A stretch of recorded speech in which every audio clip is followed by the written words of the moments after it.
शेतकऱ्याला सांगा तुम्ही पूर्व विदर्भातल्या 30 मे पर्यंत राज्यातनं दररोज भाग बदलत मुसळधार पाऊस पडणार आहे, गोडे नाले वाहणारा पडणार आहे. म्हणजे सगळीकडे पूर्व विदर्भ, पश्चिम विदर्भ, दक्षिण महाराष्ट्र, उत्तर महाराष्ट्र, कोकण पट्टी, खानदेश, मराठवाडा सगळीकडेच पडणार आहे आणखीन 5 दिवस पाऊस. आणि परत शेतकऱ्यासाठी एक आनंदाची बातमी, मान्सून सगळ्या गोष्टी आलेल्या आहे, पण शेतकऱ्याचे शेतच दुरुस्त नाही.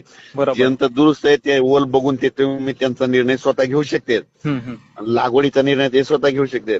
पण राज्यात 1 तारखेपासून 7 तारखेपर्यंत सूर्यदर्शन होणार आहे कडक, आणि त्याच्यामध्ये शेताची कामे करून घ्या असं सांगा सगळ्यांना. साहेब, आता या 3 ते 4 दिवसामध्ये कोणत्या जिल्ह्यामध्ये म्हणजे पावसाचा जोर कमी असणार आहे? कमी कुठंच नाही राहणार, सगळीकडे 2-2 दिवस जास्त पडणार आहे.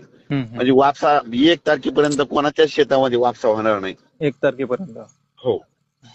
आणि जून महिन्याचा पावसाचा कालावधी किती तारखेपासून अधिक पावसाचा जोर राहणार आहे पेरणीसाठी? 13 जूनच्या नंतर वाढणार आहे जोर. 13 जूनच्या नंतर. हो. म्हणजे शेतकऱ्यांना पहिला आठवडा मशागती करण्यासाठी वेळ मिळणार. 7-8 जूनला एकदा पाऊस येणार आहे, म्हणजे 7-8 जूनला थोडी सुरुवात होणार आहे. हलक्या मध्यम स्वरूपाची. हो, म्हणजे सरी येत राहतील. त्याच्यामुळे म्हणलं 7 तारखेपर्यंत शेत दुरुस्त करून ठेवा. म्हणजे जूनच्या 15 वाड्यापर्यंत 50% शेतकऱ्यांच्या पेरण्या होऊ शकते.